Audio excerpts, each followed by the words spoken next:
Hello नमस्ते सबैजनालाई स्वागत छ यहाँहरुलाई सुपर कुकिङमा। आज पनि फेरि नयाँ भिडियोको साथमा उपस्थित भएको छु। आज चाहिँ हामी टीआरसी को लागि फोटो खिच्न जानेछौँ। मैले हजुरलाई लास्ट भिडियोमा भनेको थिएँ राम्रोसँग भिडियो बनाउन पाएको थिएन। अब यसपालि चाहिँ मैले हामी यहाँ क्रोसियाको उमगमा बस्नेहरुको लागि सजिलो हुने हिसाबले कहाँ लोकेसन के पर्छ त्यसको भिडियो बनाउँदै छु। भिडियो पुरा हेरेर साथ दिनु होला। हामी चाहिँ हाम्रो ग्रुपमा अहिले चाहिँ हामी यहाँ राजेश अनि त्यसपछि अरु साथीहरु चाहिँ उता हामीलाई गाडी लिन आउँदै छन्। यो चाहिँ हाम्रो होम स्वीट होम।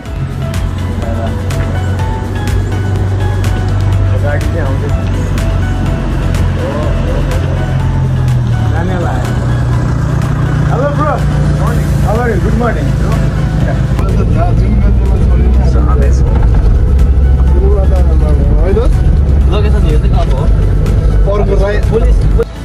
फोटो स्टुडियोमा आयौँ। यहाँ पेपर दिइसकेपछि हाम्रो चाहिँ सबै पेपर कम्पनीले रेडी गरेको हुन्छ। जस्ट यो पेपर दिने हो अनि उनीहरूले हाम्रो फोटो खिचिदिन्छ। फोटो पनि खिचिहाले लामा झाँक्रीको एक सर्टमै ट्याक्क क्लिक भयो। सक्यो। अब यो फोटो आउनलाई चाहिँ अब त्यही 5-10 मिनट जति लाग्छ होला हैन? एकदमै त्यो 5-10 मिनट जति लाग्छ। त्यसपछि यहाँको काम सकिन्छ। हजुर सक्यो, भइसक्यो। हजुर काम सकिन्छ। अब फोटो लिइसकेपछि फोटो पनि आयो। एउटै हो नि त फेरि ट्याग हैन म जस्तै आएछ ठ्याक्कै तिमी जस्तै आएछ है। Okay thank you very much. जाउँ ल। हाम्रो पेपर पनि आयो। फोटो खिचेर आयौँ। अब यो फोटो चाहिँ भोलि क्या अरे फोटो आयो नि त फेरि। फोटो आयो। अब चाहिँ भोलि हामीले यो चाहिँ पुलिस चौकीमा लड्दिने पुलिस स्टेसनमा। हामी अफिस जाने हो नि त। फोटो खिचेर हामी पनि फेरि पनि यहाँ अफिसमा आछौँ। अफिसबाट हामीले डकुमेन्टहरू लिएर जान्छौँ। अब त्यहाँ एकछिन वेट गर्ने डकुमेन्ट लिएर त्यो चाहिँ भोलिको लागि डकुमेन्टहरू रेडी गर्दैछ है त। Good morning from next day. अब हामी चाहिँ फोटोको काम सकेर आज चाहिँ पुलिस स्टेसनमा गएर टीआरसीको काममा जाने। ऊ मात्र जाने, ऊ त जाने होइन। ऊ त बुढेसकाल लागिसकेको छ। ऊ त बिहान 4 बजे नै मेरो त निन्द्रा पुग्यो दाइ भनेर उठ्छ। के खान्छ यार यो उमेरमा पनि। कति बजी सुत्यो त्यो दिन? 8 बजे। ए ल ठिक छ। गाडी चाहिँ आइसक्यो अरे बाहिर। अब आउनु लाग्छ भनेर भने है उनीहरू हिँडिसक्यो अरे। हामी गएर रेडी हुँदै गयो जाऊँ बाहिर। ट्याक्कै गाडी पनि आयो। अँध्यारै छ आज त। Hello good morning. हामी बसेको लोकेसनबाट ठ्याक्कै 2 मिनटको गाडीको बाटो छ। यो चाहिँ उमगको पुलिस स्टेसन। हाम्रो चाहिँ सम्पूर्ण डकुमेन्टेसनको कामहरू पुलिस स्टेसनको कामहरू यही हुन्छ।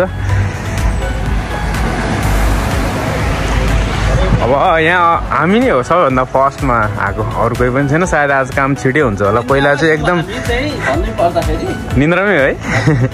त्यही त पहिला चाहिँ लास्टै भिड थियो होइन। यहाँदेखिबाट यो पुरै लाइन त्यहाँसम्म लाइन थियो। अनि यसपालि चाहिँ अब ठ्याक्कै सिजन पनि सकिएको भएर चाहिँ अलिक छिटो होला जस्तो छ कामहरू। अब यहाँ 8-9 बजीकन खुल्दैन क्या हो सायद। यहाँ खुल्ने चाहिँ 8 बजी रहेछ। हामी चाहिँ अब ठ्याक्कै 6:30 बजे यहाँ आइपुगेको छौँ। अझै 1.5 घन्टा जति बाँकी छ यहाँ अफिसियल मान्छेहरू आउनको लागि। अब कतिखेर हुन्छ भने थाहा छैन। हामी चाहिँ अब यहाँ कफी खाँदैछौँ भेन्डिङ मेसिनबाट। भेन्डिङ मेसिनबाट कफी खाने अनि बस्ने कि अँध्यारै छ अहिलेसम्म।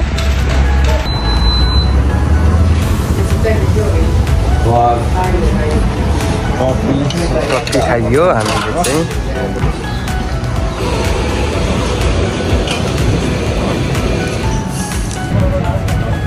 कफी पिउँदैछौँ। बेलाहरू उता बजिरहेछौँ। खुले छैन मान्छे आउँदैछन् भर्खर अफिसको मान्छेहरू। कतिखेर आउँछन् अनि त्यतिखेर बल्ल हाम्रो काम सुरु हुन्छ। तर फर्स्टमा हामी अहिले चाहिँ यहाँ टोकन सिस्टम गरेको रहेछ होइन। 1-2 पहिला चाहिँ टोकन सिस्टम थिएन। एकदम जतिखेर आए पनि यहाँनिर लाइनमा जो अगाडि बस्छ उसैले पाउँथ्यो। अहिले चाहिँ टोकन सिस्टम भएको कारणले गर्दाखेरि एकदम सजिलो भएको छ। फाइनली टीआरसी रिन्यू भएर पनि आएको छ। अब यो चाहिँ हाम्रो 21 दिनमा आउँछ। आज चाहिँ मान्छे धेरै नभएको कारणले गर्दाखेरि चाहिँ काम अलिक छिटै भयो। अनि जाडो छ बाहिर चाहिँ हावा चलिरहेछ।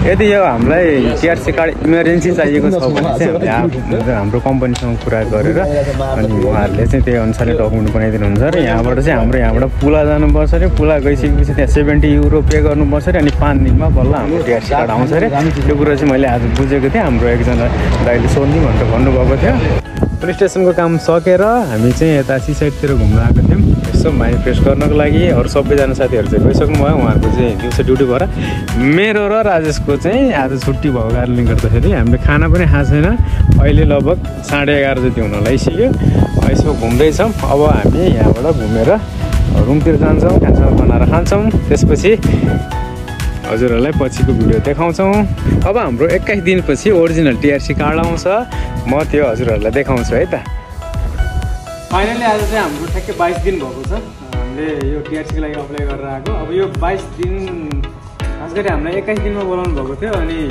हिजो चाहिँ अब कामको व्यस्तताको कारणले गर्दाखेरि चाहिँ आज हामी जाँदैछौँ म र राजेश अरू बाँगेरको साथीहरूले चाहिँ हिजो गरेर लिएर आइसक्नु भएछ उहाँहरूले आज चाहिँ हामी जाँदैछौँ त्यसपछि अब त्यताको के हुन्छ हामी तपाईँहरूलाई देखाउँछौँ है